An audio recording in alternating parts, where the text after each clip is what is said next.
Di video sebelumnya, sudah kita bahas dua indikator penting untuk memilih perusahaan yang kinerjanya baik sebelum membeli saham. Indikator tersebut yaitu ROE dan PBV. Kalau kalian belum lihat videonya, tonton dululah videonya, yang ini. Nah, sekarang kita akan bahas satu indikator penting lagi, yaitu EPS atau Earning Per Share. Tiga indikator ini, ROE, PBV, dan EPS, sangat menentukan tingkat keberhasilan dalam bermain saham. EPS atau Earning Per Share artinya laba per saham. Untuk menjelaskan, supaya kalian tidak bosan, saya akan menjelaskan dengan bercerita. Begini, teman saya yang bernama Molly mempunyai sebuah usaha coffee shop. Jadi, untuk mengembangkan usahanya, seperti memperbesar toko dan buka cabang lagi, coffee shop tersebut membutuhkan dana. Nah, untuk mendapat dana, usaha coffee shop Molly ini menjual sebagian sahamnya di Bursa Efek. Dengan kode saham, kita sebut saja UKSM. Di pasar modal, saham UKSM tersebut dijual dengan harga 10 juta rupiah per lembar. Karena saya tahu coffee shop Molly ini kinerjanya bagus, saya tertarik untuk beli satu lembar sahamnya. Tapi sebelum membeli, saya pengen tahu, jika saya beli saham coffee shop Molly ini, berapa saya akan mendapatkan untung dari setiap satu lembar sahamnya dalam 1 tahun? Atau kata lain, berapa EPS-nya atau earning per share-nya? Saya ingin mengetahui EPS perusahaan tersebut. Bagaimana cara mengetahuinya? Untuk mengetahuinya kita butuh dua data. Yang pertama, data laba bersih coffee shop Molly selama setahun, dan yang kedua, berapa lembar saham yang dikeluarkan oleh coffee shop tersebut. Setelah saya lihat di laporan keuangan perusahaannya, saya mengetahui bahwa laba bersih perusahaan coffee shop tersebut di tahun 2023 kemarin dapat laba bersih 200 juta rupiah. Dan total lembar saham yang dikeluarkan coffee shop Molly 100 lembar. Sekarang kita akan membagi laba bersihnya dengan jumlah total lembar sahamnya. Jadi, 200 juta dibagi 100, dapatnya 2 juta. Berarti, jika saya membeli satu lembar saham coffee shop Molly, setelah setahun usaha coffee shop tersebut berjalan, saya berhak mendapatkan untung 2 juta di akhir tahun.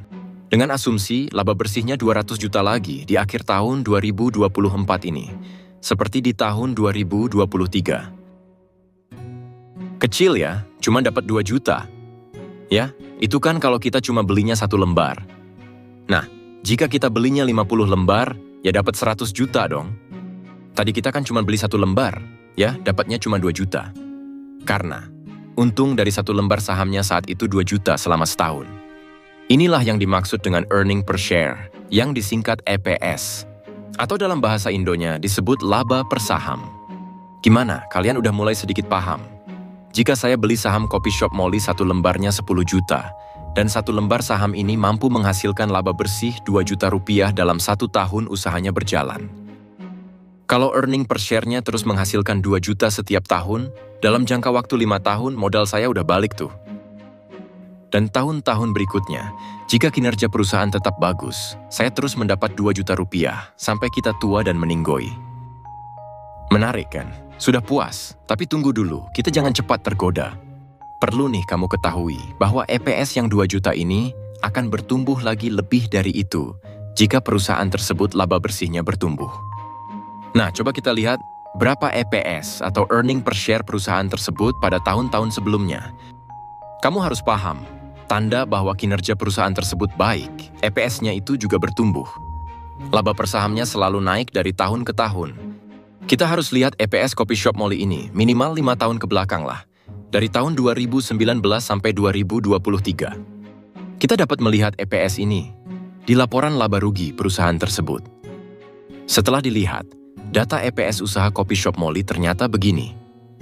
Di tahun 2019, laba bersih coffee shop Molly 90 juta dan EPS-nya 900 ribu rupiah.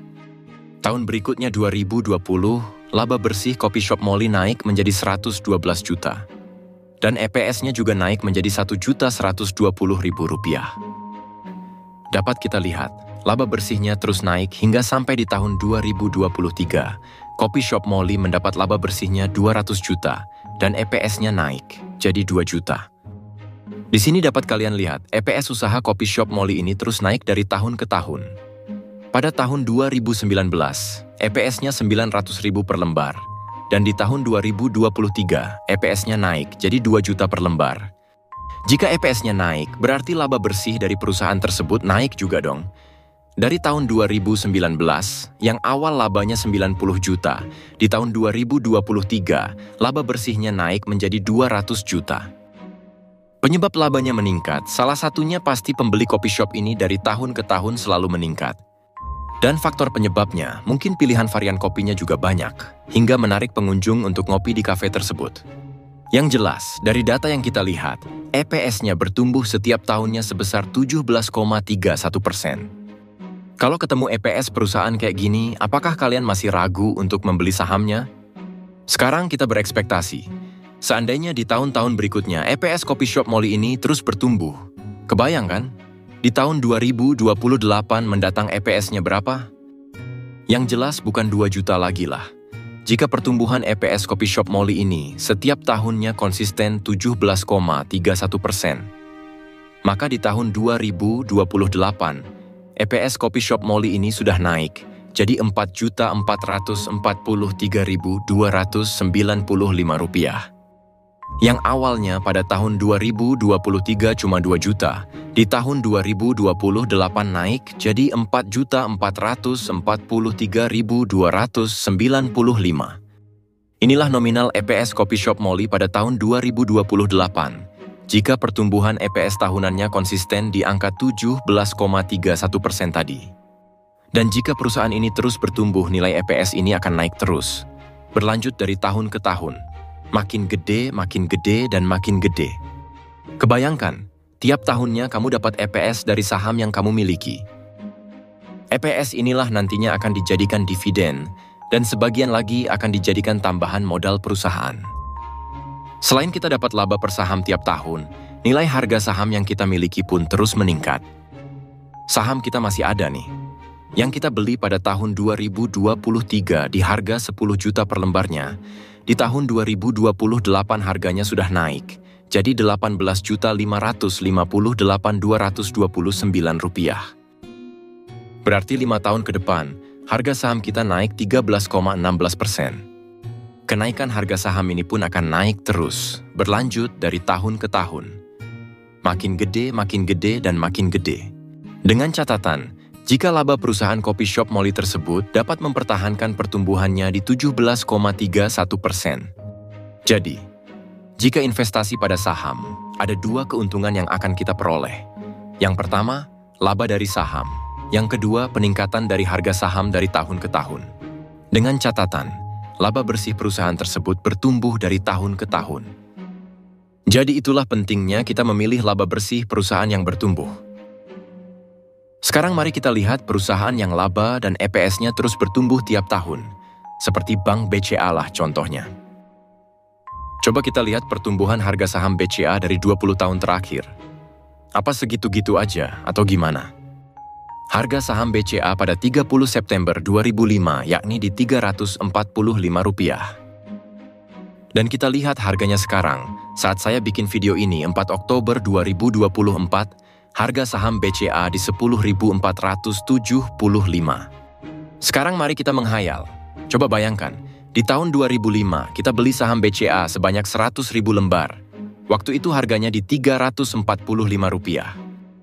Jadi untuk beli saham BCA sebanyak 100.000 lembar, kita butuh uang Rp34.500.000. Dan di tahun 2024 ini, saham BCA harganya udah Rp10.475 per lembarnya. Lalu saham yang dibeli di tahun 2005 dengan uang Rp34.500.000 itu dijual sekarang. Kebayangkan, uang kita yang Rp34.500.000 kita investasikan 20 tahun yang lalu, sekarang jadinya berapa? Ada yang tahu? Uang kita itu sudah menjadi 1 miliar. Ini baru hasil dari peningkatan harga saham. EPS-nya tiap tahun belum kita hitung loh. Sekarang gimana nih? Apa kalian masih ragu untuk investasi saham? Untuk mengikuti kami, kalian bisa like dan subscribe channel Belajar Saham. Dan sampai jumpa di next video.